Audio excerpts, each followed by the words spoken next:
Diyos mio, hindi na talaga nagbago ang mga tao. Kahit saan ako mapadpad, baha ang basura. Isang matinis sa boses ng dalaga ang bumungad sa barangay na San Isidro. Tawa naman ng tawa ang matandang lalaki nang kasunod nito. Ayaw mo ba nun, anak? Mas maraming basura, mas marami tayong pera. Tumatawang sagot ni Julio sa anak. Napanguso si Angela. Oo nga pala, nakalimutan ko na sa basura may pera. Pero, bakit kinoon ng mga tao, Tay? Kita mo to, pinagbasyuhan na lang ng napkin, kung saan-saan pa tinatapon. Sa laula, paglareklamo ng isang dalaga habang nadidiring sinisipa ang basurang nakita.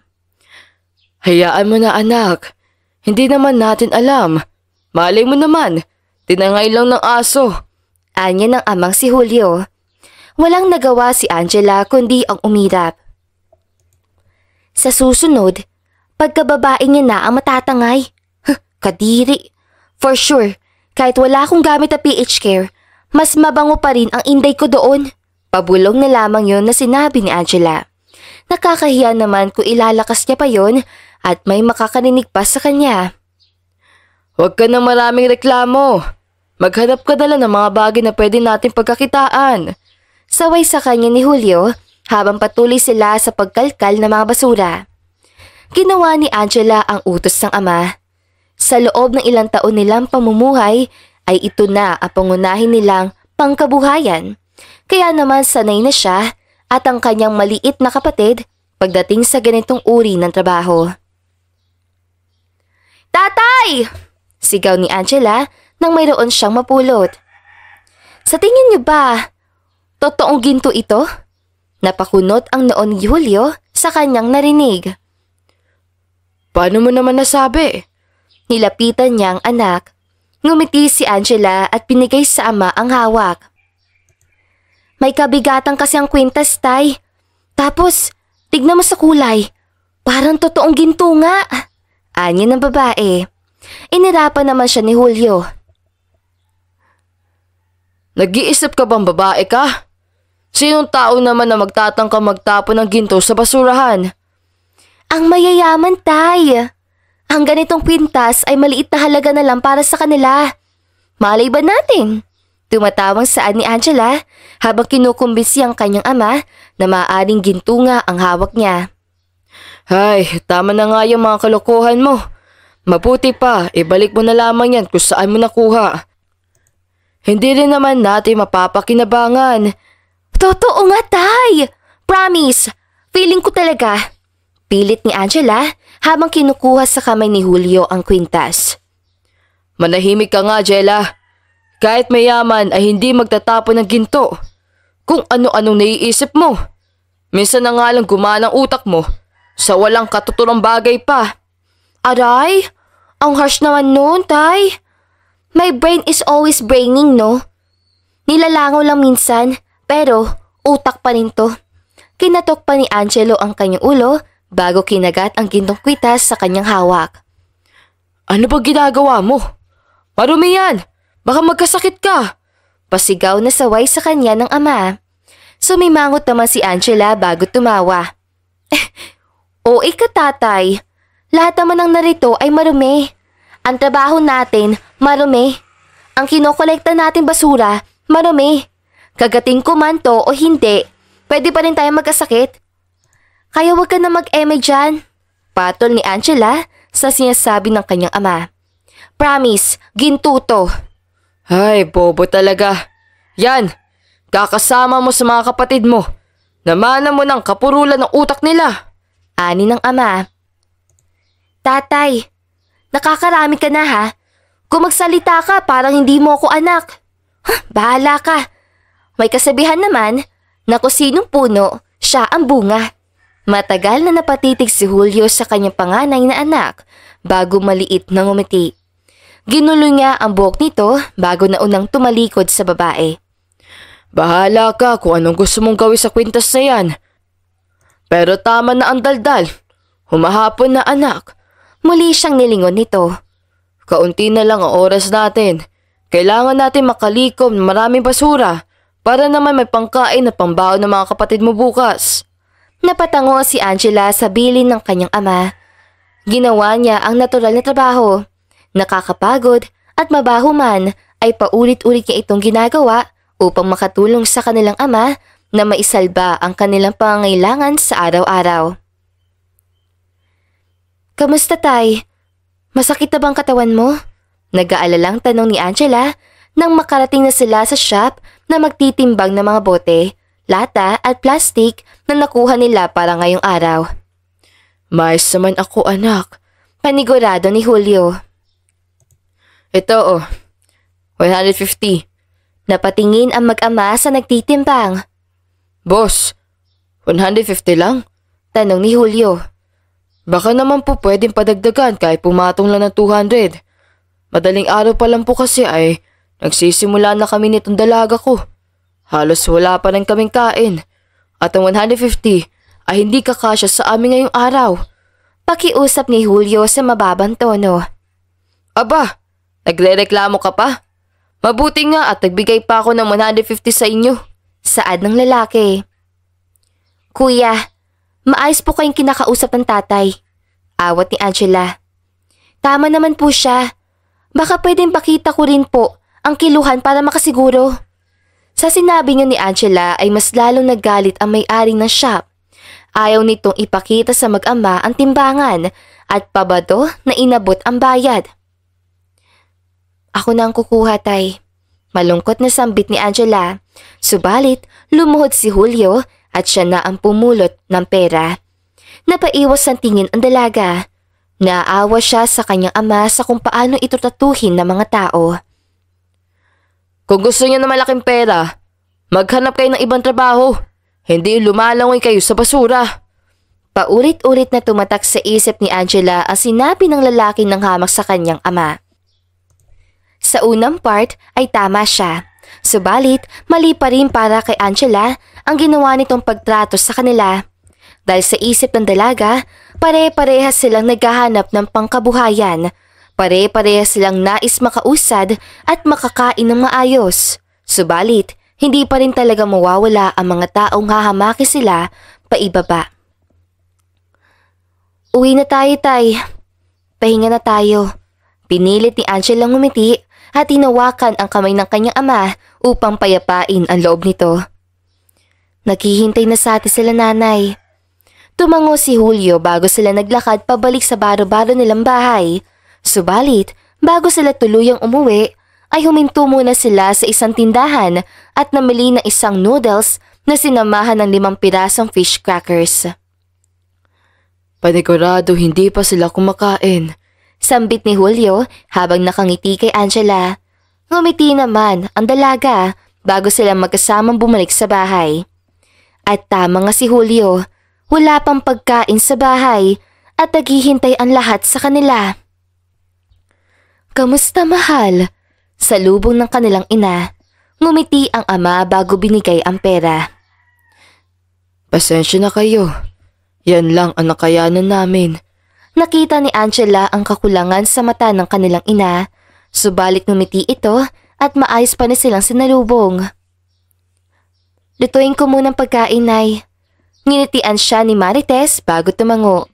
Pumunta siya sa maliit nilang kusina bago nagparikit at nagsalo ng kaldero na maraming tubig. Dinadamihan talaga niya para magkasya ang sabaw sa kanilang lahat. Ay, noodles na naman? Tumawa si Angela sa narinig sa kanyang kapatid. Tiis muna, bunso. Wala eh. Ito lang ang inabot ng pera. Pangungumbinsi niya sa bata. Dumaan ang gabi, pinagsalu-saluhan nila ang maliit na biyaya at masayang natulog sa gabi. Subalit, pagdating ng umaga, nilapita si Angela ng kanyang ina at kinausap. Anak, pwede ka ba makausap? Tanong nito.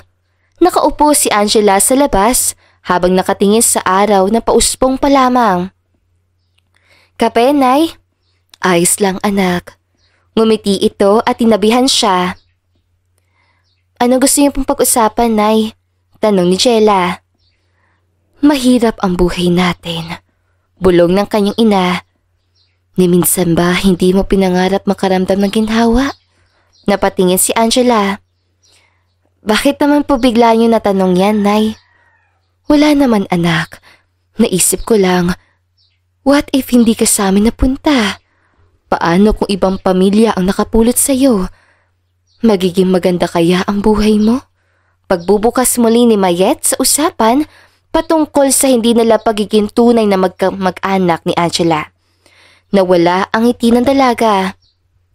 Nay, ito na naman tayo. Ilang beses na po natin napag-usapan. Ganito man ang pamumuhay natin, pero masaya ako, lalo na at nakakasama ko ang pamilya na nagpalaki sa akin. Hinawakan ni Mayet ang kamay ng dalagang anak.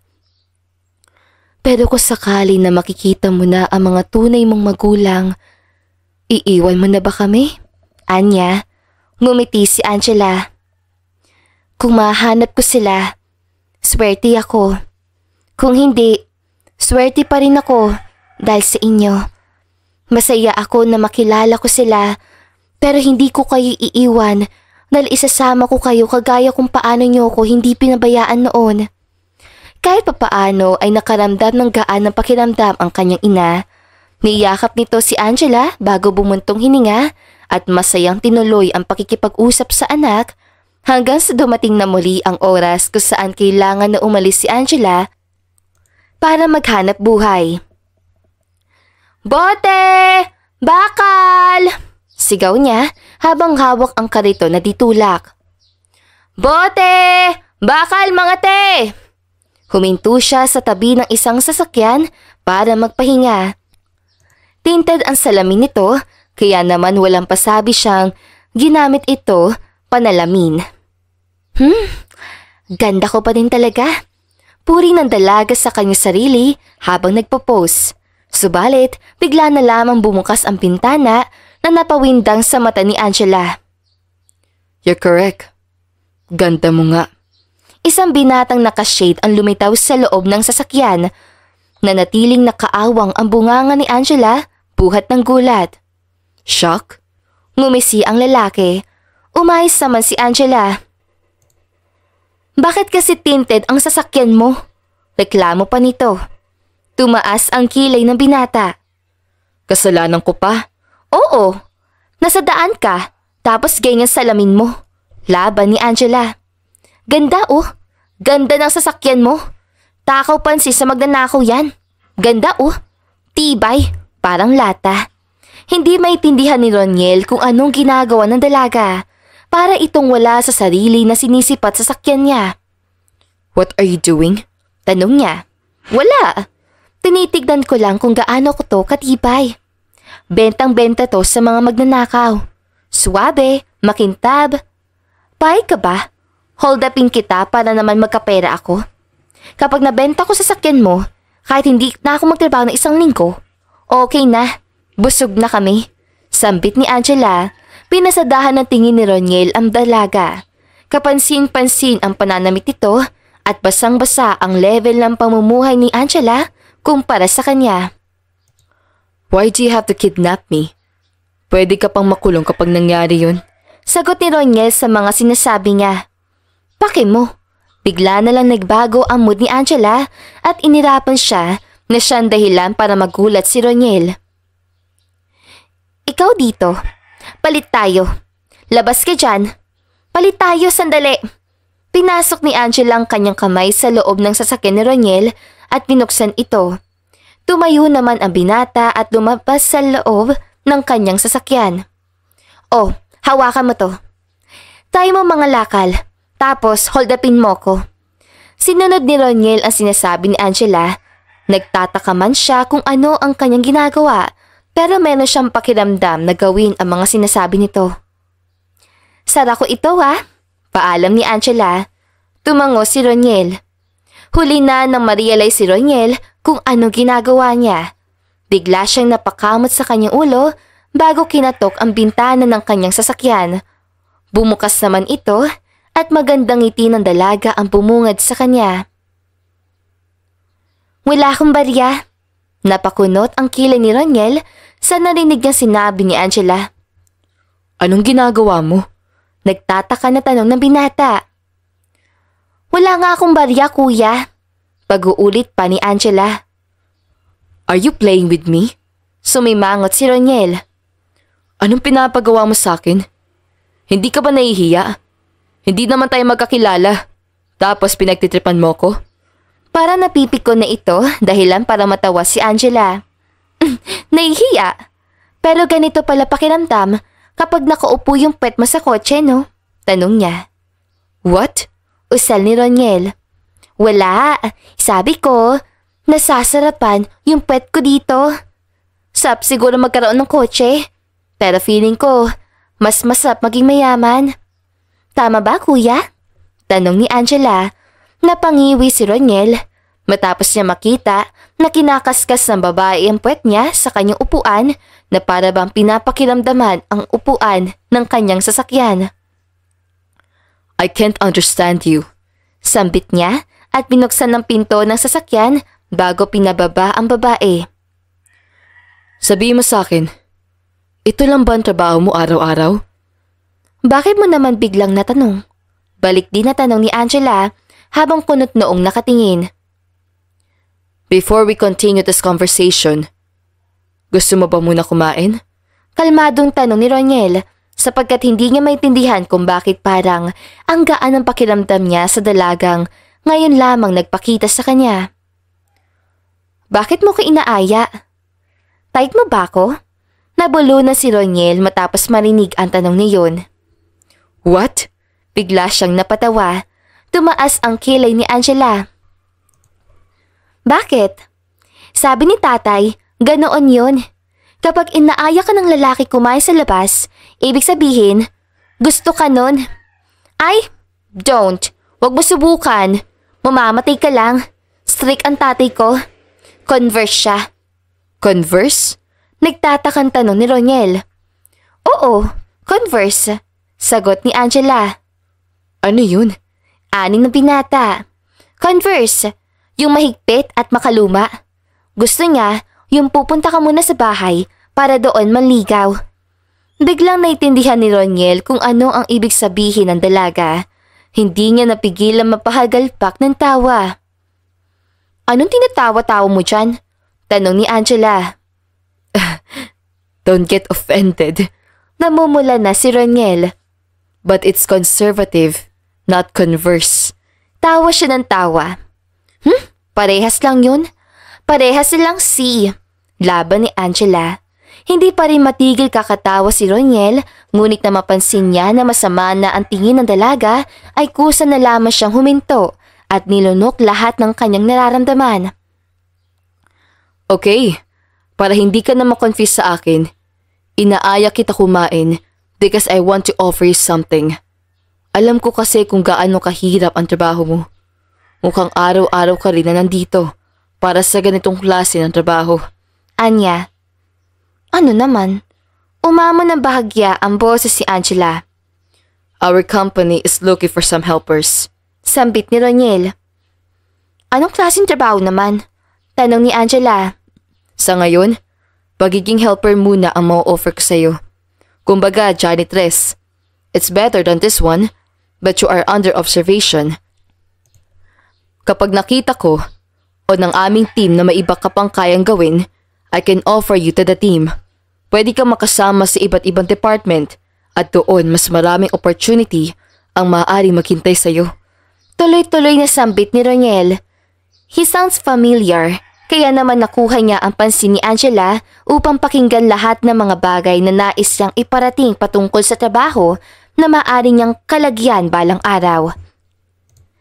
Saan naman ang company na sinasabi mo? Sambit ni Angela habang kunot noong nakatingin sa binata. It's the Villa Fuerte Entertainment Company. Sa Maynila siya nakolocate. Medyo malayo dito. But if ever you change your mind, willing naman ako sunduin ka. Matamis na ngumiti si Roniel habang nakatitig kay Angela. Napaisip ang dalaga tungkol dito.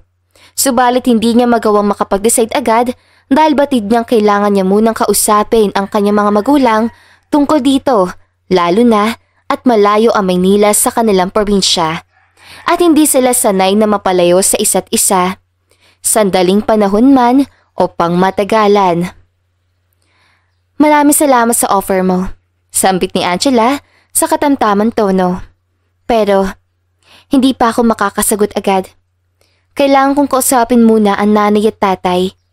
Mahalaga ang opinyon nila patungkol dito. Ngumiti si Roniel bago nakipagkamay sa kanya. Walang problema. You can call me anytime. Inabutan niya ng call card si Angela. Tawagan mo lang ako sa number na yan. At huwag ka mag-alala. Susunduin kita kung sakali mang magbago ang isip mo. Maraming salamat. Sambit ni Angela at tinanggap ang kamay ni Roniel. Tila may kuryente namang naramdaman si Roniel matapos magtama ng kanilang balat. Kakaibang kabugdi ng kanyang puso ang nararamdaman matapos malasap ang malambot na balat nito sa kanyang palad. I guess we have a deal na. Aasahan kita. Sigurado ako na magiging masaya ang VEC kung sa amin ka mapupunta. I don't know. I have this feeling na magiging isa ka sa amin. Sambit ni Roniel at natatawa siyang tignan. Nema mo, sir? Ano namang magagawa kung iambag sa isang kumpanya? Ang kaya ko lang naman gawin ay maglinis at mangolekta ng basura, sagot ni Angela. Don't say that. Lahat ng tao nagsisimula sa mababa, pero bigla ding tumataas. Malay mo, sa susunod, boss na kita. Sabay silang tumawa matapos yung marinig, ngunit sandali lang din ay kailangan na nila magpaalam. What's your name by the way? Tanong ni Roniel. Angela, nakangiting sagot ng babae. Bagay na bagay sa iyong pangalan mo. You sounded like... never mind. I'm sorry. Namula ang mukha ng binata. I am Roniel. I will wait for your call. Sana maisipan mo. Tumango si Angela bago tuluyang umalis. Kailangan na niyang bumalik sa trabaho dahil tumatakbo ang oras. At kagaya ng mga karaniwang araw ay nilaan niya ang kanya sarili sa pagtatrabaho. Dumating ang gabi, naka 300 siya ngayong araw, kaya naman tuwang-tuwa siya na namili ng kalahating lechon ng manok para sa kanyang pamilya. Subalit, isang ambulansya ang sumalubong kay Angela at doon nakita niya na kinukuha ang walang malay na katawan ng kanyang ina. Anong nangyayari? Nauutal niyang tanong. Umiiyak ang mga kapatid ni Angela. Ate, sumusuka ng dugo si nanay. Tapos nawalan siya ng malay. Iyak nang iyak si Pia. Nanlaki ang mata ni Angela. Ano? Paano? Sambit ni Angela. Lumapit siya sa ambulansya upang tignan ng ina. Nanay! Gising niya, ngunit wala itong tugon. Kailangan po na makakasama ng pasyente. Sambit ng isang nurse, kaya tumango si Angela at nagsabi na siya ang sasama sa kanyang nanay patungo sa hospital. Aalis muna kami ni nanay ha? Hinawakan niya ang kamay ng mga kapatid. Hintayin niyo si ate. Kapag dumating si tatay, ibalita niyo agad sa kanyang nangyari. Babalik kami agad. Ipagdasal niyo si nanay ha? Magiging maayos lang siya, kaya wag na kayo umiyak. At pumasok na kayo sa loob. Babalik agad si ate. Hinalikan ni Angela ang noo ng dalawa niyang kapatid bago pinapasok ang mga ito sa kanilang bahay. Siya naman ay agad nang pumasok sa loob ng ambulansya at nagmamadaling umalis kasama ang mga taong aalalay sa karamdaman ng kanyang ina. Ayos ang mga nanay ko? Tanong ni Angela. Naiiyak siya sa takot dahil ngayon lang nangyari ito. Hindi po natin masasabi ngayon. Kailangan niyang dumaan sa mga exam para malaman natin ang sakit niya. Sambit ng babaeng nurse. Mahinang napadasal si Angela. Nakarating sila sa hospital. Ito ang unang beses si Angela sa loob ng lugar ni ito. Naghihintay siya. Marahil 3 oras din bago siya muling tinawag ng mga doktor at sinabi ang kalagayan ng kanyang ina na siyang nagpahina sa kanyang nararamdaman. May stomach cancer ang pasyente. Marami sinasabi ang doktor sa kanya, Subalit iyon lamang ang kanyang nitindihan. Stomach cancer? Di ba kapag sinabi pong cancer ibig sabihin nakakamatay po siya? Naalala ko, yung kapitbahay namin may cancer tapos namatay siya. Nanubig ang mga mata ni Angela habang sinasabi iyon. Bumuntong hininga ang doktor. You're kind right, iha. Maraming namamatay sa cancer, pero nagagamot ito. Marami na tayong survivors at kumapit ka lang na magiging isa ang nanay mo sa mga taong iyon. Hinawakan ng doktor ang kanyang balikat upang pag-aanin anuman ang nararamdaman niya. Subalit, lubusang nangihina at natatakot si Angela. Pinuntahan niya din si Mayet at doon naabutan niya itong namumutla. Nay, ayos lang po ba kayo? Tanong ni Angela. Bakit ka umiiyak? Ano sabi ng doktor? Pinilit ngumiti ni Angela. Mamamatay na ba ako? Umiling si Angela bago hinawakan ang kanyang kamay. Hindi, Nay. Huwag niyo sabihin yan. Sabi po ng doktor, gagaling kayo. Gagawa tayo ng paraan. Inalala ni Angela lahat na sinabi ng doktor pagdating sa mga gastusin para sa gamot at chemotherapy ni Mayet. Anak, nararamdaman ko ang panghihina, ang sakit ko. Huwag mo nang itago sa akin. Huwag ka na mag-abala para sa akin, anak. Panibagong gastusin lang yan. Magiging maayos din ng nanay. Tuluyan nang napahagulhol si Angela bago parang batang yumakap kay Mayet. Ako ang bahala, nanay. Gagaling ka po. Paninigurado niya sa lumuluhang ina. Nagpalipas pa sila ng gabi roon, dumating din ang kanyang ama at kagaya niya ay nanghina siya sa kanyang nalaman. Sa pagkakataon na iyon, doon din binuksan ni Angela ang usapin patungkol sa inaalok na trabaho ni Roniel sa Maynila. Hello? Boses ang lalaki ang narinig ni Angela at sigurado siyang kay Roniel yun. Magandang gabi. Magaan na bati ni Angela. Nakilala agad ni Roniel kung sino iyon, kaya napangiti siya. Angela, mukhang alam ko na kung bakit ka napatawag. Miss mo ba ako? Biro ng binata. Maliit na napangiti ang babae. Assuming mo naman. Binibiro lang kita. Napakaseryoso mo naman. There's something with your voice. Do you have a problem? Nangatal ang boses at kamay ni Angela habang nakikinig sa salita ng binata. Para siyang may pahinga na nararamdaman na siyang nakakapagpagaan sa kanyang loob. Tinatanggap ko na ang trabaho. Napangiti si Roniel matapos yun marinig. Ngunit sa kabila nun, alam niyang may pinagdadaanan ngayon si Angela. Nararamdaman yon na binata habang masugid siyang nakikipag-usap sa dalaga. Bakit biglaan ata? Akala ko ba kakausapin mo pa ang mga magulang mo? Tanong ni Roniel. Kailangan eh. Nangailangan din kasi ako ng medyo malaking sahod. May sakit ang nanay. Kailangan ko ng pera para may maipang tawid kami sa mga gamot niya. Paliwanag ni Angela. Doon naiintindihan agad ni Roniel kung ano ang pinagdadaanan ng babae. Tumango siya kahit hindi naman yun nakikita ng babae. Okay then. Kung final lang decision mo, kailan ka magpapasundo sa akin? Napaisip si Angela. Bukas na mismo, Anya. Bukas sa agad? Ayaw mo ba muna manghiram na ilang araw para makasama mong pamilya mo? Umiling si Angela sa naging tanong ng lalaki. Hindi na. Maiintindihan naman nila ako. At isa pa, kailangan ko na rin. Hindi ko naman alam kung ano mangyayari. Mahirap magsayang ng araw sa mga pagkakataong ito. Malalim na sambit ni Angela. Hindi na nagtanong pa si Roniel at sinang-ayunan na lang kung ano ang gusto ng babae na mangyari. I understand, Angela. Bukas ng gabi, susunduin kita. Magkita na lang tayo kung saan tayo unang nakita kanina.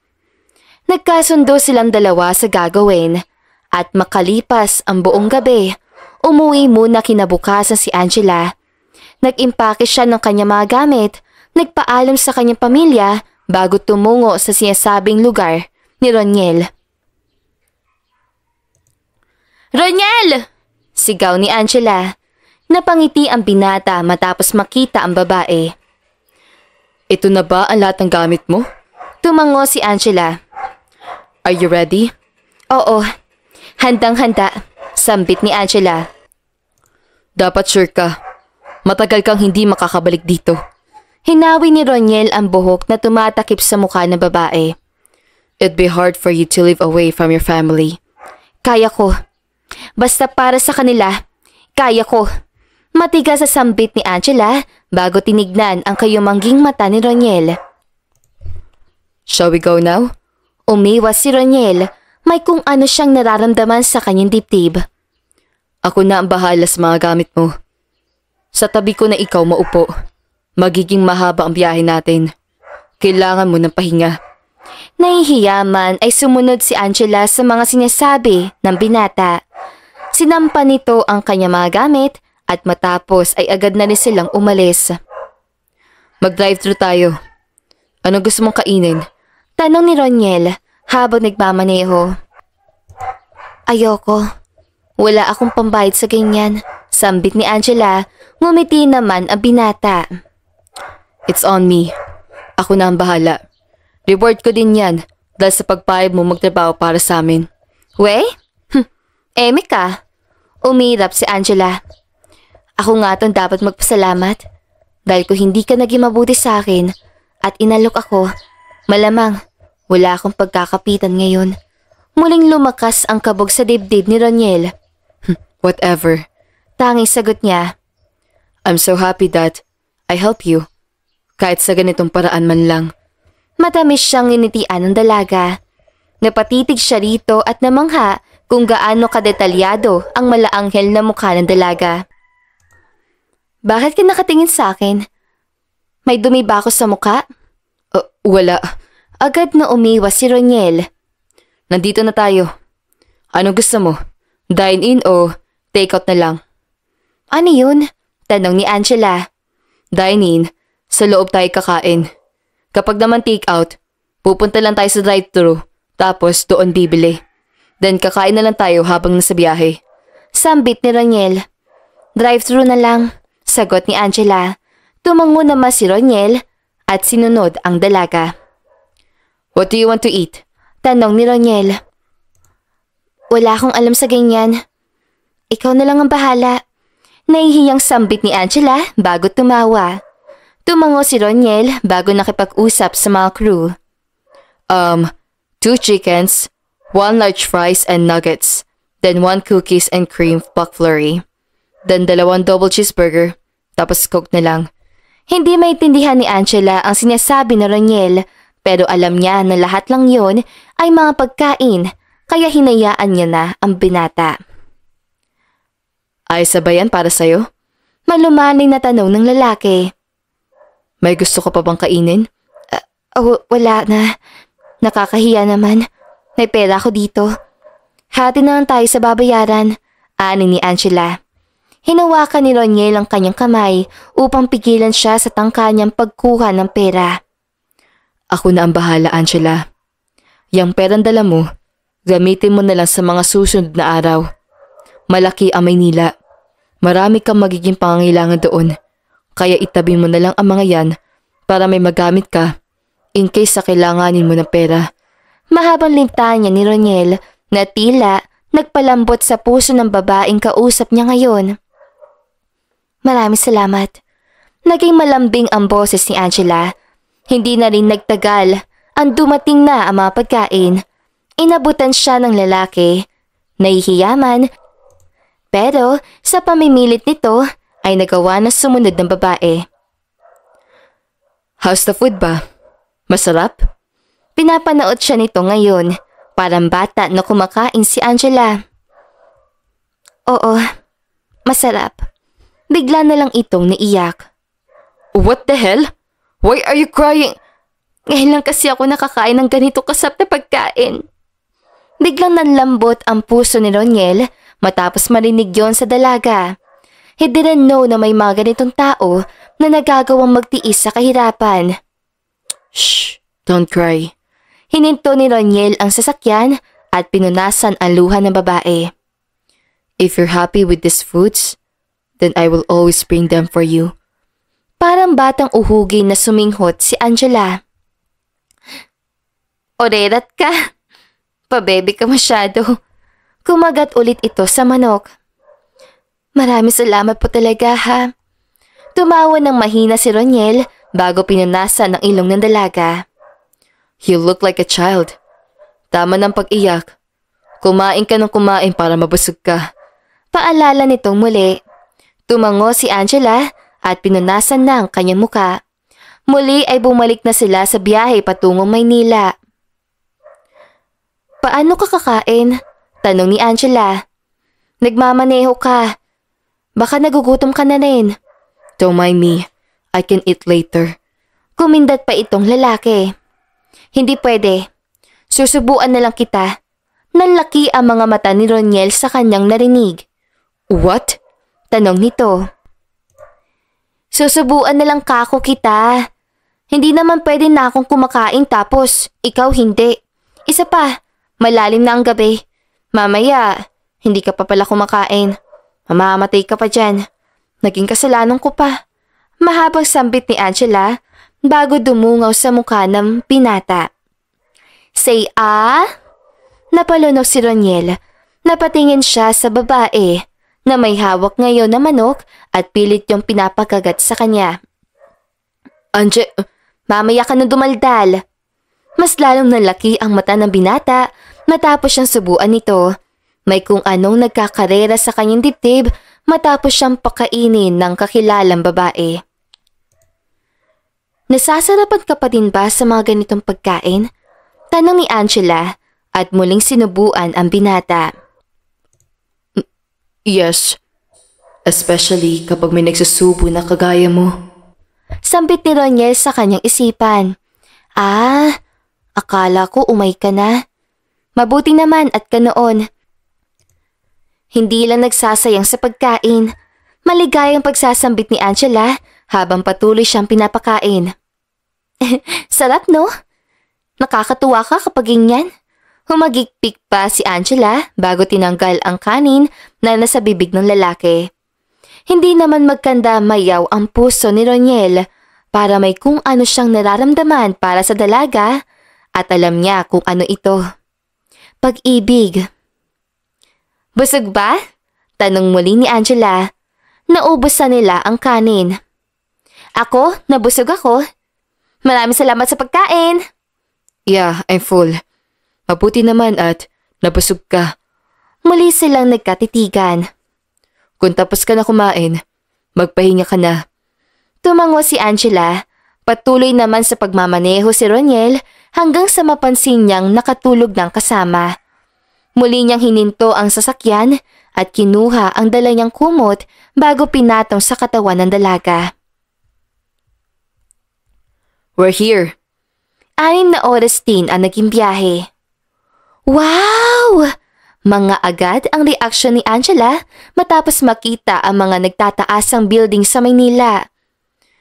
Ganito pala dito, sambit pa niya. Oo, sa una lang naman magandang Maynila. Sa susunod, may irita ka na din dahil sa dami ng tao dito. Bawi agad ni Roniel sa kaligayahang nararamdaman ng babae. KJ mo? Sambit ni Angela. 3:00 pala ng madaling araw. Yes, gabi pa. Wala ka pa ding matutuluyan kaya naman inayos ko na ang lahat. Sa kondo ko na muna ikaw tutuloy. Nanlaki ang mga mata ni Angela sa kanyang narinig. Magkasama tayo? Pasigaw niyang tanong.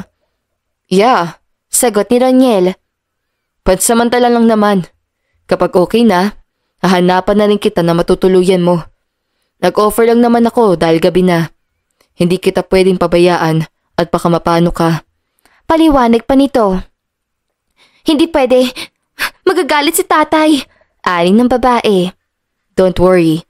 2 naman ang kwarto sa kondo ko. Doon ka sa kabila. Medyo malayo din ako sa iyo. Plus, Madalas din akong wala sa bahay. So, it won't be hard for you. Eme ka naman, Roniel. Ako na lang ang aalis.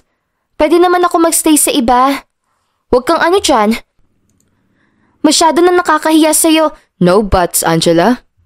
I already planned everything. Sana pumayag ka. Mas magiging kampante lang din ako kapag alam ko na sa maayos kang kalagayan. Hinawakan ni Roniel ang braso ni Angela. Napatingin naman doon ang babae.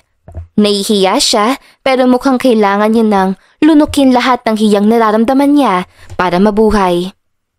Please, pakiusap pa na binata.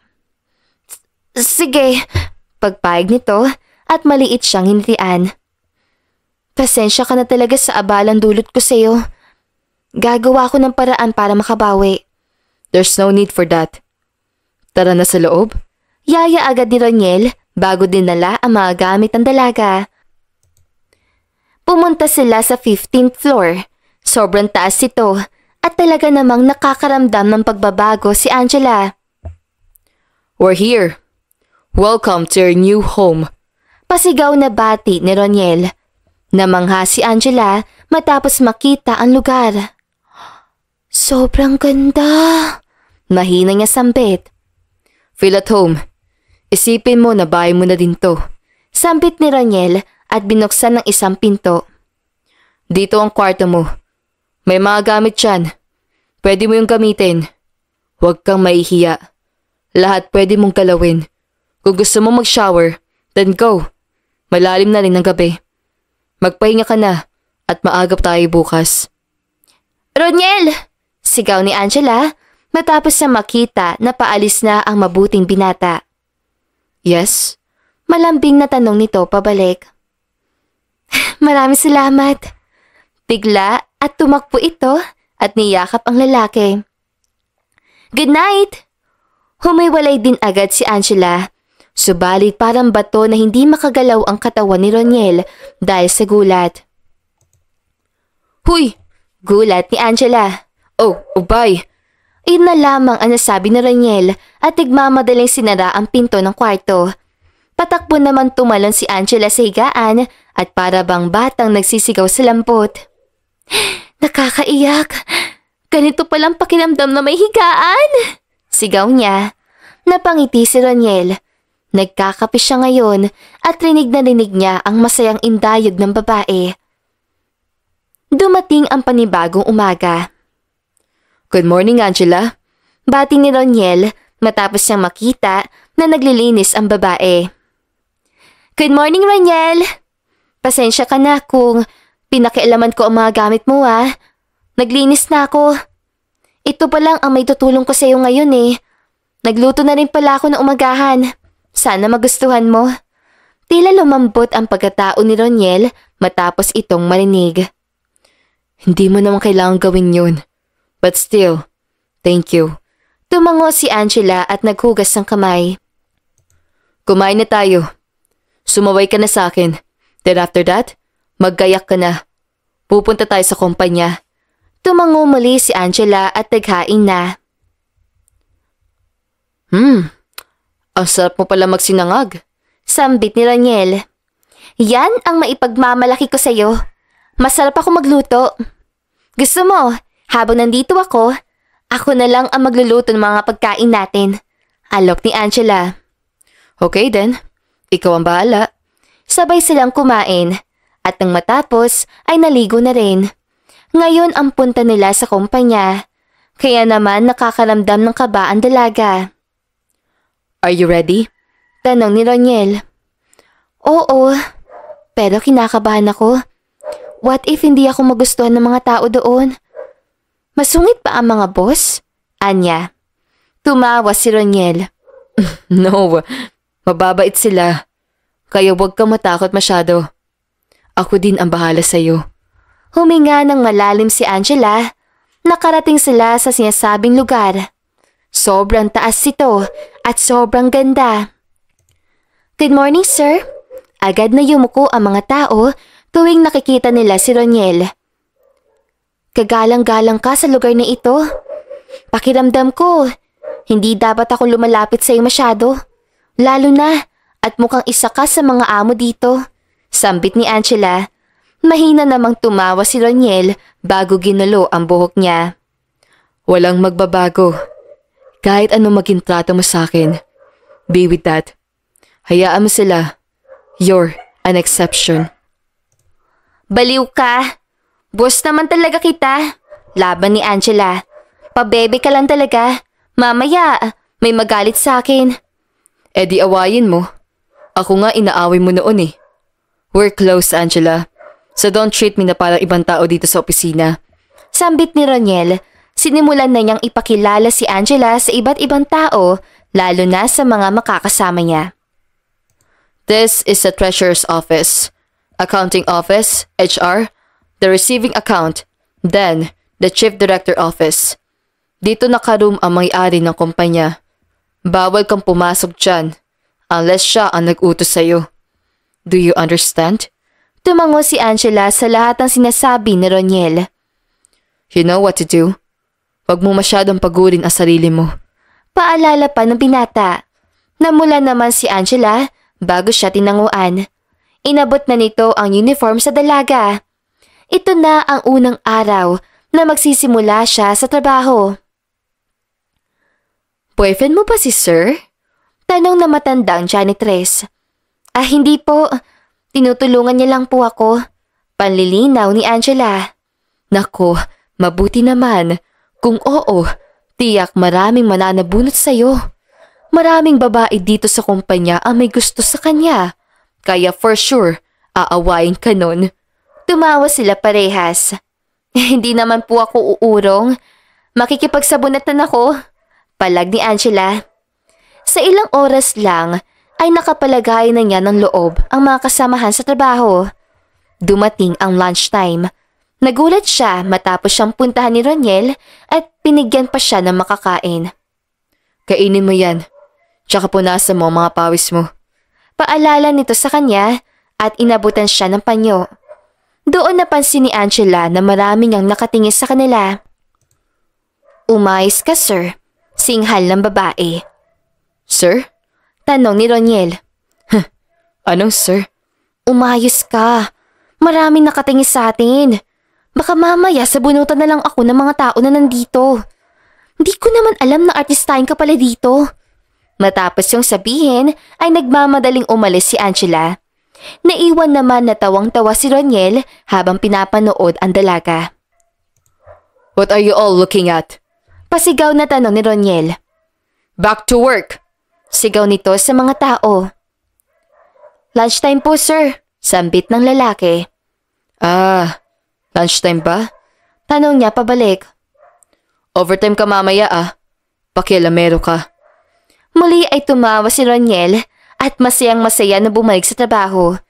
Hindi niya malaman kung saan nanggagaling ang kasiyahan niya. Pero isa lang ang sigurado niya. Galing yun kay Angela at sa mga sinasabi nito sa kanya. Muling dumating ang isa at dalawa pang kinabukasan. Tired already? Muling sumulpot si Roniel at nilapitan si Angela. Umalis ka nga dyan, sambit ni Angela. Patuloy ito sa pagmamap pero agad din yung kinuha ni Roniel. Mamaya na yan. Uminom ka muna. Pawis na pawis ka Hinawakan ni Roniel ang baba ni Angela. Akto na kinagulat ni Angela at ng mga taong nakakita. Anong ginagawa mo? Gulat na tanong ni Angela. Kumain ka muna. Utos si Roniel. Hindi pa nga break time. Wala namang magrereklamo. Ani ni Roniel. Nasa rules and regulations yun ng kumpanya. Laban ni Angela habang nakatingin sa kanya. I am one of your boss. Ako ang sundin mo. Mariing utos si Roniel. Napalunok naman si Angela at parang bata na sumunod sa mga sinasabi nito. Subalit, agad din nagpaalam si Roniel. May pupuntahan daw ito at sasalubungin kaya naman naging pagkakataon iyon para puntahan si Angela ng matataras na trabahante. So, you're that rubbish girl? Biglang may sumipa sa map niya. Girlfriend ka ba ni Roniel? Hinila siya ng mga ito patago. Ano ba? Nasasaktan ako! Sigaw ni Angela. Answer us! Bulyaw sa kanya. Hindi. Magkaibigan lang kami. Laban ni Angela. Are you sure? Pero bakit kung kratuhin ka niya? Kakaiba. Bakit napaka-sweet niya sa'yo? Ani ng isang babae. Hindi nga. Tinutulungan lang ako ni Roniel. Oh, Roniel. Is that how you call your boss? Asyumera ka talaga. Dapat sa'yo maturuan ko saan lang ang lugar mo. Kadiri ka janitress ka. Sigaw nito sa kanya. Hindi nakakilos si Angela matapos ibuhos sa mga ito sa kanya ang maruming tubig. She was too stunned. Parang bumalik lahat ng trauma niya noong elementary siya matapos siyang paulit-ulit na mabuli ng mga batang ayos sa kanya. The CEO is here! Natigil lang ang mga kaganapan matapos may sumigaw. Agad na nawala ang mga babae at sumalubong. Miss Villaverde, bati ng mga tao at yumuko. Naisin man magtago ni Angela, subalit nakita na siya ng isang binata. Angela? Gulat na sigaw ni Roniel. What happened? Tumakbo siya papalapit dito. Tinanggal niya ang business coat na suot at binalot sa babae. Who did this? Napatingin ang lahat matapos magsalita ng isang matandang lalaki. Who are you, Iha? Lumuhod ang matanda at pinunasan ang mukha niya. May kakaibang naramdaman ang dalawang tao matapos magtagpo ang mga mata nila. Your eyes. May kahawig ito. Tinulungan siyang tumayo ni Roniel. Tell me, who did this? Wala po. Nadulas lang po ako. Pagsisinungaling ni Angela. Roniel, I want to talk both of you. Bring her and send me her background files. Nagtataka man ay agad na napatango si Roniel at sinunod ang sinasabi ng matanda. Naunang kausapin ni Mr. Villafuerte si Angela. Tinanong nito lahat tungkol sa kanya, ang pamilya na pinagmulan nito at ang kabuhayan na ginagawa nila. So in short, they aren't your biological parents? Tanong nito sa babae. Malungkot man ay tumango ito. Biglang gumaan ang pakiramdam na matanda. Laking gulat ni Angela matapos tumayo nito at hinaplos ang mukha niya. You remind me of my son. Anya na may malungkot na tono. Nagtataka man ay ngumiti pa rin ang babae. Pinalabas na niya si Angela. Siya namang pagpasok ni Roniel at nabigla matapos humingi ng pabor na CEO. Gusto niyong kuhanan ko siya ng DNA sample? Nagtataka niyang tanong. Tumango si Mr. Villafuerte. You know what happened to my family, Roniel? Matanda na ako. May sakit. Alam mo na matagal ko nang hinahanap ang apo kong si Roseanne.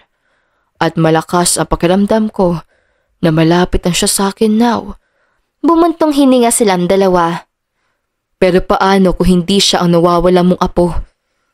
Papahirapan mo na naman ang sarili mo, Umas. Malakas ang pakiramdam ko. Nagtutugma lahat ng sinasabi niya. Noong araw na nakuha siya ng mga magulang niya, yun din ang araw na nawala ang anak ko. Sambit ni Mr. Villafuerte na may umaasang tinig. But Lo, you encountered a lot of this before. Just do what I said. Papatunayan ko sa iyo na tama lahat ng sinasabi ko. Na si Angela ang apo ko. Tinalikuran siya ng matanda sanhi upang muli mapabuntong hininga si Roniel. Natapos na muli ang buong araw sa trabaho at ang ilang linggong pananatili ni Angela bilang trabahante. Napapadalas ang uwi mo dito ah. Bati ni Angela kay Roniel habang pinaghihiwa ito ng mansanas. Para namang nauumay ka na sa akin? Sambit ni Roniel. Baliw, hindi. Masaya nga ako tuwing pumupunta ka dito. May nakakasama ako at nakakausap. Boring din naman kapag panay lang ako cellphone at TV. Wala akong magawa kundi mga gawaing bahay. Tumawa si Roniel. Sabihin mo, miss mo lang ako. Tumayo si Roniel at pumunta sa likod ni Angela. Tama ka naman. Namiss kita. Nalaki ang mata ni Roniel. Wow, you're straightforward. Huwag ka nagsasalita ng ganyan. Baka mamaya ma-fall ako. Anya. Ako na-fall na. Nabilaukan sa iniinom niyang tubig si Roniel matapos marinig ang sinabi ng dalaga. What? Anya nito ulit. Gulat na gulat? Mabait ka kasi. Palagi mo akong tinutulungan. Kaya na-fall ako sa kabaitan mo. Hindi alam ni Roniel kung dapat pa siyang matuwa sa narinig. Na-fall ka dahil palagi kitang tinutulungan? Hindi dahil gusto mo ko? Umaasang tanong ni Roniel. Ewan. Bakit mo tinatanong? Anong alam ko sa gustong-gusto na yan? Basta ako. Na-fall ako dahil mabait ka.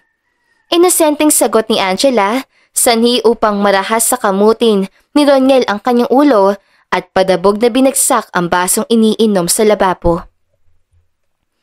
Problema mo? Tanong ni Angela. You are my problem. Bigla na lang sumigaw si Roniel. Bakit hindi mo alam ang nararamdaman mo? Bakit hindi mo alam kung gusto mo ko? Mixed signals na nga yung binibigay mo eh. Pinapaasa mo ba ako? Ha? Gulat at naguguluhan tanong ni Angela. Subalit walang pasensya na lumapit muli si Roniel at binuhat ang matipis na katawan ni Angela paupo sa sink. Kasunod nun ay ang walang pag-aalinlangan na halik niya sa labi ng kaharap na babae. Roniel! Tawag ni Angela sa gitna ng kanilang halikan.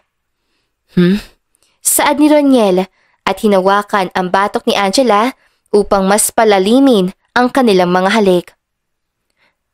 Bakit mo ko hinalikan? Nawala sa sarili si Angela. I like you so much.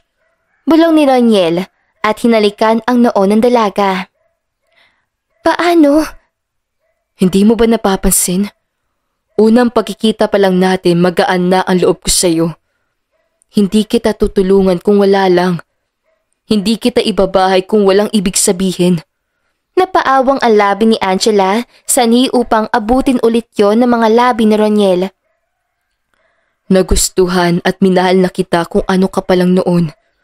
At lalo na ngayon, nakilala ko na kung sino at anong klase ka ng tao, Angela. Anong ibig mo sabihin?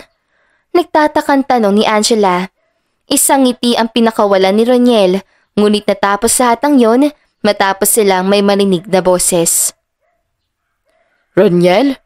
Napatalon ang dalawang tao matapos makita si Mr. Villafuerte. Masama ang tingin nito sa binata. Lo, may takot na tawag ni Roniel. Anong ginagawa mo sa apo ko? Tumaas ang kilay ni Angela sa narinig. Hindi matuloy ni Roniel ang sasabihin. Magkasama kayo sa isang bahay? Malamig na tanong ni Mr. Villafuerte, sabay na tumango ang dalawa. Sinanyasan ni Mr. Villafuerte ang isa sa kanyang mga tauhan. Halos mawala sa sarili si Roniel matapos siyang sikmuraan ng lalaking kaharap. Sir! Sigaw ni Angela. Ano pong ginagawa niyo? Pagalit niyang tanong at dinulugan si Roniel. Ayos ka lang? Bakit niyo siya sinaktan? Sigaw ni Angela sa matanda. I'm sorry. Naging malumanay ang boses si Mr. Villafuerte at tinulungan tumayo si Roniel. It's for the living with my granddaughter na hindi man lang pinapaalam sa akin. I was planning to say it today. Sigaw ni Roniel na nasasaktan pa rin. Sabi ko naman kasi sa inyo, huwag niyong madaliin. At ano po bang ginagawa niyo dito? This is the right time to reveal everything. Kailangan kong makausap si Angela. Kasama ka. Hindi ko naman inaasahan na maabutan ko kayo sa ganoong posisyon. Sinasabi ko sa iyo, hindi pa ako handang magkaapo sa tuhod. Inambahan ni Mr. Villafuerte ng kanyang baston ang dalawang bata. Naguguluhan po ako, singit ni Angela. Lumapit naman si Mr. Villafuerte at niyakap ang dalaga. Let me explain everything to you. Right now and right here. Nagkatitigan si Angela at Roniel. Tinanguan siya ng binata, sign na dapat niya sundin at pagkatiwalaan ng matanda. Pumunta silang lahat sa sala at doon nag-usap. Angela, to make this straightforward, let me tell you one thing about your real personality. Panimula ni Mr. Villafuerte. You are Roseanne Clamor Villafuerte. You are my long-lost granddaughter. Nanlaki ang mga mata ni Angela sa nalaman. Kinuha naman ni Roniel ang DNA test at pinakita iyon sa dalaga. Doon kitang-kita ang katunayan na isa nga siyang Villafuerte. Paano pa ito nangyari? Naiiyak na tanong ni Angela. Tumikim ang matanda at nagsimula na magkwento. I only have one son, Nathaniel, and he is married to your mother, Luciana Clamor. Noong pinanganak ka, balak sana nilang pumunta sa townhouse natin. Pero nagkaroon ng car accident ang mga magulang mo.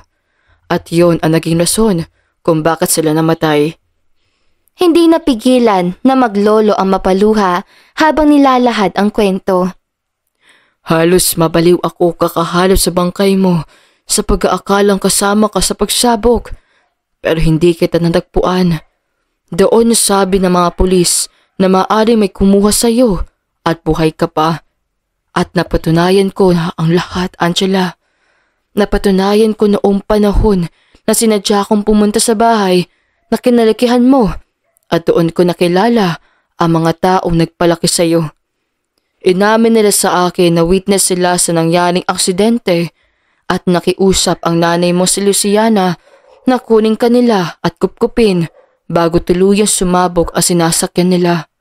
Napahikbi si Angela matapos marinig ang mahabang kwento ni Mr. Villafuerte.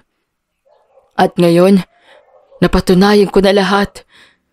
Sa tagal-tagal ng dekadang nilaan ko, ngayon lang kita natagpuan. Niyakap ni Mr. Villafuerte ang kanyang apo. Hindi man ma-process si Angela ang lahat, subalit paunti-unti niya natatanggap lahat ng mga katotohanang nasabi sa kanya. Lolo! Umiiyak na tawag ni Angela. Masumigpit ang yakap ni Mr. Villafuerte.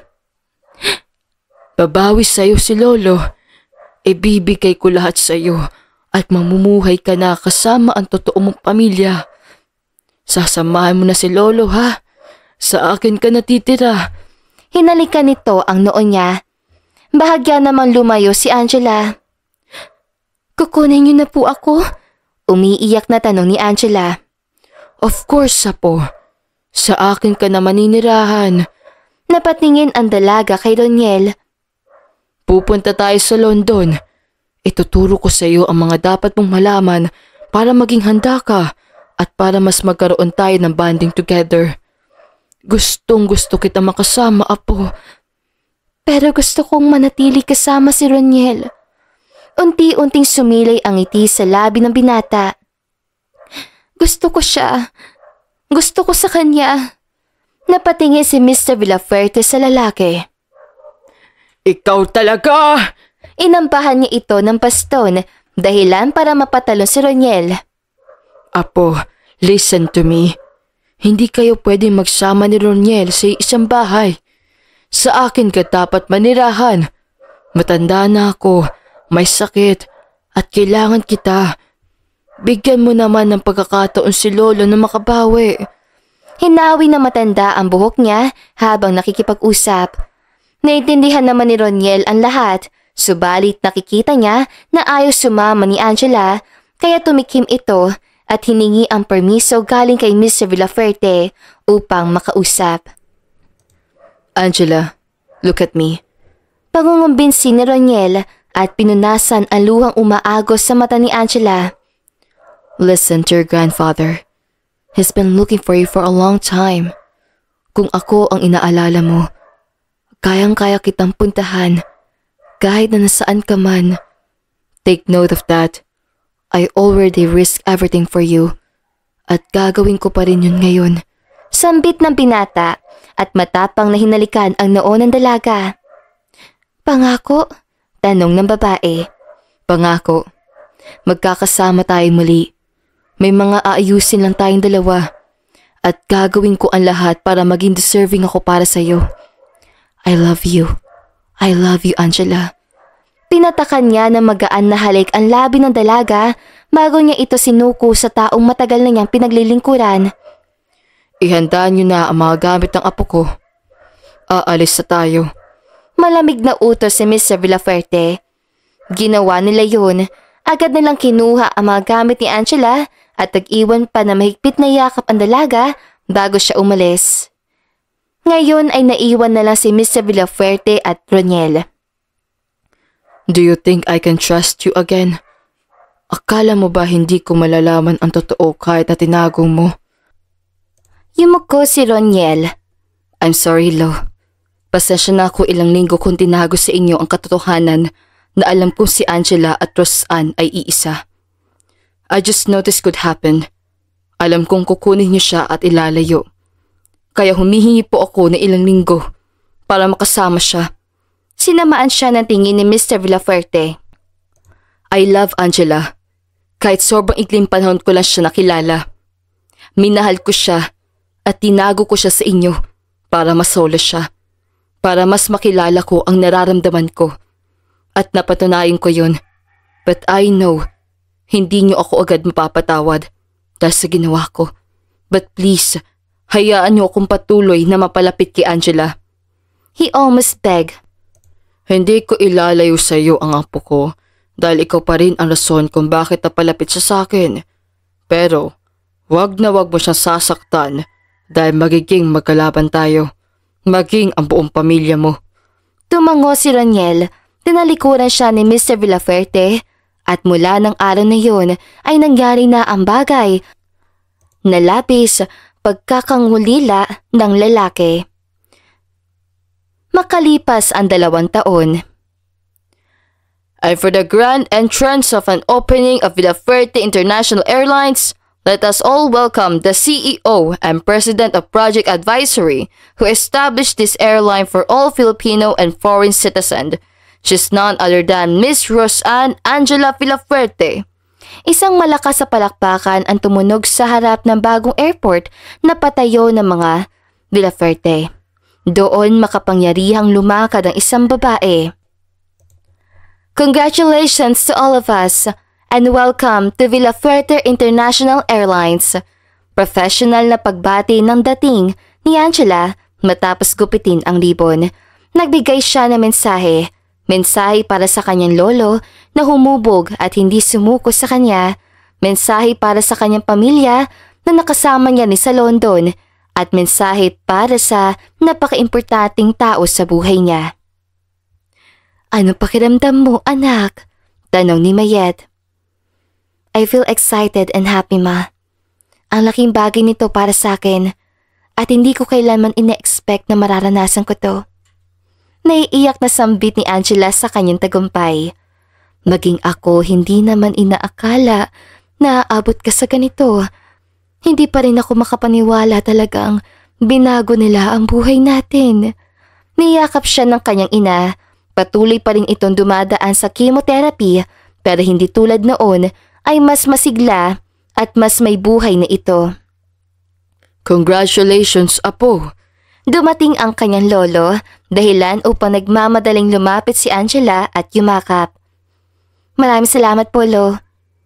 Hindi ko maaabot lahat ng ito kung wala kayo. Hindi ko mararating ang kinalalagan ko ngayon kung hindi kayo dumating at hinanap ako. Malambing na sambit ni Angela at yumakap sa kanya. Wala kang dapat ipagpasalamat sa akin, Roseanne. Lahat ng narating mo ay dahil sa paghihirap mo. You work hard for this. At pinatunayan mo sa akin na deserving ka sa lahat ng mga nakuha at patuloy mong makukuha. No wonder you are my apo. Kuhang-kuha mo ang ugali at personalidad ko pagdating sa pagpapatakbo ng trabaho. Mahabang papasalamat at tugon sa kanya ni Mr. Villafuerte dahilan para mapaiyak siya muli. Niyakap niya ito na puno na pasasalamat. I wouldn't take this any longer. Asikasuhin mo iba mo mga kasama, mga kaibigan, at ang special someone mo. Kinindatan siya ng kanyang lolo bago natatawang umalis. Umirap naman si Angela, sabay sabi na wala pa rin ang taong hinihintay niyan dumating.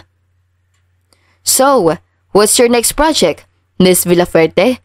Tanong ng isa sa mga business partners sila. Actually, I am planning to develop the place kung saan ako lumaki. Ang lugar namin noon ay parang squatter area. Tinignan niya ang mga nakalakihang mga magulang. Maraming tao ang naghihirap doon. That's why gusto kong maglaan ng funds sa kanila. Binili ko yung lupa. Nasa akin ang titulo. At ngayon ay nagbabalak akong gawin yung subdivision upang mabigyan ng mas maayos sa tirahan ang mga tao. Napamangha ang mga nakarinig. That is such a big project. Maglalabas ka ng malaking pera dyan. At sigurado na hindi ka naman mababalikan ng pera. I know, madam, but it's not my purpose. Hindi ko gagawin ang project na ito para lang kumita. I will make this one para sa mga taong nakasama ko at para sa mga tao na sa kagaya kong sitwasyon noon. Therefore, ang pagkuha sa kanila bilang trabahante will also benefit me. And I think that is enough para sa akin at para sa aming lahat. Pagpapaliwanag ni Angela, maraming nag-aalangan para sa plano niya, subalit isang boses ang sumingit sa kanilang usapan. Boses na nagpahinto sa kanya. Just trust her. Alam niya ang ginagawa niya. Sambit ng isang lalaki, para may kung ano sa puso ni Angela ang nagpakabog doon ng malakas. Hindi mo man lang ba ako haharapin? Tanong nito sa kanyang likuran. Marahang lumingon si Angela. Miss May, baby? Tanong ng lalaki matapos magtama ang kanilang mga mata. Agad na umukit ang ngiti sa labi ni Angela bago nagmamadaling lumapit at niyakap ang binata. Bakit ang tagal mo? Pasigaw niyang tanong. Inikot naman siya ni Roniel habang niyayakap. May urgent lang ako na pinuntahan. Anya. Congratulations. Bati nito at binigyan siya ng isang bouquet na bulaklak. Hinampas siya ni Angela. Kung makareact ka naman, akala mo hindi kita linggo-linggo pinupuntahan sa London. Sambit ng lalaki at hinalikan ang noo niya. However, I miss you, baby. Nagpout si Angela. Akala ko kasi makakasama kita sa ribbon cutting. Sambit niya habang nakikipag-usap. Sorry for being late. Hinawakan nito ang dalawa niyang pisngi. May inayos lang talaga ako. At gusto ko, puntahan natin yun mamaya. Ayos ba? Tumaas ang kilay ni Angela, subalit tumango pa rin siya. Tiwala naman siya sa mga sinasabi ni Roniel kaya alam niyang may inaasikaso lang ito para sa kanilang dalawa. Natapos ang event para sa Villafuerte International Airlines. Balak magpa-party ng mga Villafuerte, subalit magkasamang nagpaalam si Roniel at Angela. Saan tayo pupunta? Tanong ng babae. Basta, just keep your blindfold on. Utos si Roniel. Ayoko. Mamaya may masama kang balak sa akin. Anya. What the hell? We're in 2 years relationship. Tapos ngayon mo pa ako pag-iisipan na may masama akong balak sa'yo. Singhal ni Roniel. Tumawa naman si Angela. Who knows? Ang ganda ko pa naman ngayon. Baka mamaya may balak ka na sa akin. You know, driving me to a motel, then do whatever you want for me. Sunod-sunod na napamura si Roniel dahil sa narinig niya. Tawa naman ng tawa si Angela at kating-kati na tanggalin ang blindfold na nasa mga mata niya ngayon. Ayaw kasi sabihin ni Roniel kung saan sila pupunta, kaya ganito na lang siya. Just trust me, okay? Bulong ni Roniel. Okay. Parang bata nitong tugon. Nakarating sila sa Tagaytay. Marahang inalalayan ni Roniel na makababa ang dalaga. We're here, wife. Sambit ng lalaki. May kung anong kiliti naman sa puso ni Angela matapos marinig ang katagang yon sa minamahal. Tanggalin ko na ba? Tanong niya, subalit pumunta sa likod niya si Roniel at siya na mismo ang nagtanggal ng tela na nakatakip sa mga mata ni Angela. Surprise! Masayang-masaya na sambit ni Roniel. Anong meron? Nagtatakang tanong ni Angela. Bumagsak naman ang panga ni Roniel. Bahay. Sagot ng binata. Alam kong bahay, pero kaninong bahay nga? Tanong ng babae. Kay Lolo siguro. Bardagulan nilang dalawa. Hindi malabo. Humagikik si Angela. Ano ba kasi? Bahay mo ba to? Ang ganda ha? Pwede ko ba makita? Bahay natin. Pagtatama ni Roniel at pinagsaklop ang mga kamay nila ni Angela. Lahat ng nakikita mo, sa atin yan. Diyan tayo titira pagkatapos ng kasal natin. Diyan tayo gagawa ng pamilya. At diyan tayo magsasama. Pero depende pa rin sa'yo kung gusto mo pa sa iba. Pero sa akin, gusto ko mapakinabangan ang bahay na ito para sa magiging future natin. Mahaba at malambing na sambit ni Roniel habang diretsyong nakatingin sa mata ni Angela. Hindi makapaniwala ang dalaga. Totoo ba? Naluluha niyang tanong. Oo, Angela. I work hard for this. Ito rin ang rason kung bakit late ako kanina. Inayos ko kasi ang titulo at blueprint dahil gusto ko itang isopresa. Gusto ko maging regalo sa iyo ang bahay na ito dahil sa mga achievements mo. Malumanay na sambit ni Roniel at 3 beses na hinalikan ang mga kamay ni Angela. Hindi na napigilan ng babae ang mapaluha. Agad naman yung pinunasan ni Roniel bago siya inaya sa loob upang makita ang kabuuan ng bahay. Ang ganda! Walang ibang masabi si Angela kundi ito. Paano mo nagawang magplano ng ganito na hindi ko malang nalalaman? Naiiyak sa tuwa niyang tanong. Sinikap ko talaga na magisikreto to. Pero alam ito ng lolo mo. Nakipagtulungan ako sa kanya na ilihim sa'yo. Napasimangot si Angela matapos marinig yun. May sagbuatan na kayo ni Lolo Angil niya. Tumawa si Roniel. Alam mo naman, nabotong-boto sa akin ng lolo mo. Kaya ako pa nga asahan mo. Budburan ko kayo ng asin si Lolo Baka kasi nagayuma mo Baka lang naman, willing-willy sa'yo Alam niya kasi na pwede niya akong pagkatiwalaan pagdating sa'yo. Ako na to Very green flag. Mukha pa lang, halatang hindi ka nasasaktan at papaiyakin. Kinindatan siya ni Roniel. Umirap naman si Angela. You wish. Sus, nag-London ka lang. Natuto ka na mag-inarte. Tumawa sila parehas. Patuloy lang sila sa paglalakad hanggang sa makarating na sila sa veranda kung saan tanaw nila ang maganda at malawak na tanawin ng Tagaytay. Noong bata ako, palagi namin pinag-uusapan nila nanay at tatay kung gaano kaganda ang Tagaytay. Tapos ngayon, nandito ako at nakikita ko na panimula ni Angela. I know. Sambit ni Roniel habang nakatitig sa mga mata niya. Alam ko na bata ka pa lang gusto mo na makarating dito. At yun din ang dahilan kung bakit napili kong itayo dito ang magiging bahay natin. Para ma-heal ko ang inner child mo. Ang mga bagay na hindi mo nagawang maranasan noon dahil sa mga sakripisyo mo. Umawang ang labi ni Angela. Nandito ako para palagi ibigay ang mga bagay na hindi mo nagawang makuha noon, Angela. Sambit ng lalaki. You sacrifice a lot for me. Sambit ni Angela. Mula noon hanggang ngayon, ang dami mo ng bagay na binigay sa akin. At hanggang ngayon, patuloy mong ginagawa. Sa sitwasyon na yan, ako dinala ng pagmamahal ko sa iyo. The moment I saw you outside my car that day, parang naramdaman ko ng iba ka. Ito pala ang ibig sabihin nun. Ikaw pala ang magiging rason para magmahal ako ng ganito kalalim. Anya at hinilig ang dalaga. Natutunan ko ang mga bagay na hindi ko kaya nagawa noon. I didn't even expect to hide you kay Lolo para lang masolo ka at mas makasama ka pa ng matagal. Patuloy na pagsasalita ni Roniel. And you even dare to visit me in London every week para lang sa pinagawa mong panliligaw. Kahit pa lahat ng trabaho mo ay nakabase dito sa Pilipinas. Hindi pa rin mawala ang amusement ni Angela habang sinasabi yon. That's how your word is.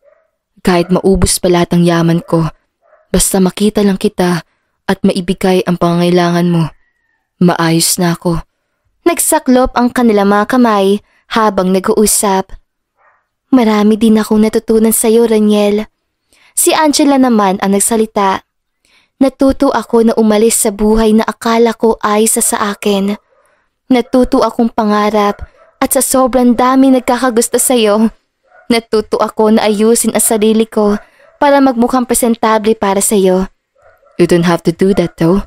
You are always and already beautiful. Bola ni Roniel na nagpatawa sa kanilang dalawa. Still, ganoon pa rin ang gusto kong gawin. Marami kang sacrifices and efforts for me. I didn't even know that I deserved this kind of love until I already met you. Sa lahat ng effort mo, napatunayan mo talaga sa akin na dapat ako magstay sa'yo, na dapat ako mag-effort din para maipagmalaki mo. Lintahan niya ni Angela na nagpangiti kay Roniel. Ano ba yan? Mas maganda pa ang mga line mo kaysa sa akin. Ako ito magpo-propose, oh. Usal ni Roniel, dahilan para mapabangon si Angela. What do you mean? Tanong ng dalaga. This is what I mean. Tumayo si Roniel bago marahang niluhod ang isa niyang tuhod. Kasunod nun ay ang paglabas niya ng pulang box na may lamang singsing. Roseanne Angela Villafuerte. I know 2 taon pa lang tayo magkasintahan, pero mababaliw na ako na hindi ka matawag na sa akin sa harap ng Diyos. Napatakip si Angela sa kanyang bibig matapos siyang marinig. God knows how much I love you, how much I provided to make our relationship strong, how much love and efforts I gave. Hindi na rin naman tayo mga bata, at mas gugustuhin kong patuloy na tumanda kasama ka. Raniel, naiiyak na tawag ni Angela. Mahal na mahal kita. Wala ka man sa posisyon mo ngayon, pero minahal na kita bago pa yan. Handa akong patuloy na patunayan na sarili ko. Ibigay ang mga gusto mo, maging alila mo, maging sambahin ka ay gagawin ko makuha lang kita at pakasalan mo lang ako. Ganyan kita kamahal. So please marry me. Roseanne Angela Clamor Villafuerte. Mariing pumikit si Roniel sa kaba ng kanyang nararamdaman. Sobrang lakas naman ng kabog ng dibdib ni Angela bago naiiyak na tumayo at hinawakan ng kamay ng lalaking nakaluhod sa kanyang harapan ngayon. Grabe, pangarap ko lang ito noon. Parang fairy tale ang atake. Umiiyak niyang sagot na nagpamulat sa mga mata ni Roniel. Oo, papakasalan kita. Magpakasal na tayo. Pasigaw na sagot ni Angela at yumakap sa nakaluhod na si Roniel. Napanganga naman ang binata. Pumatak ang luha niya bago niyakap pabalik ang dalaga. Talaga? Umiiyak na tanong ni Roniel. Oo, sayong-sayo ako. Magpapakasal tayo. Sagot ni Angela at marahang hinalikan ang labi ni Roniel. Tumango naman ang binata at sumigaw sa kawalan. Roseanne Angela Villafuerte, my future wife! Lord, hintayin mo kami! Haharap kami na magkasama! Sigaw ni Roniel at pinuhat si Angela na para pang kasal. Si Angela naman ang sumigaw. Maubos man ang pera ko ngayon, pero dapat bukas may kasal na tayo. O ika. Sabat ni Roniel. Tumigil ka? Wala siraan ng line? Umiyak man ay nagtawanan silang dalawa. Patuloy silang sumisigaw sa kanilang mga pangarap at pagmamahal. At kasunod nun ay muling pagtatagpo ng kanilang mga labi at pinagsaluhan ang halik ng kanilang pag-iibigan. At dito na nga po nagtatapos sa magandang istoryang ito. Don't forget to like, share, and subscribe. Hanggang sa muli, paalam!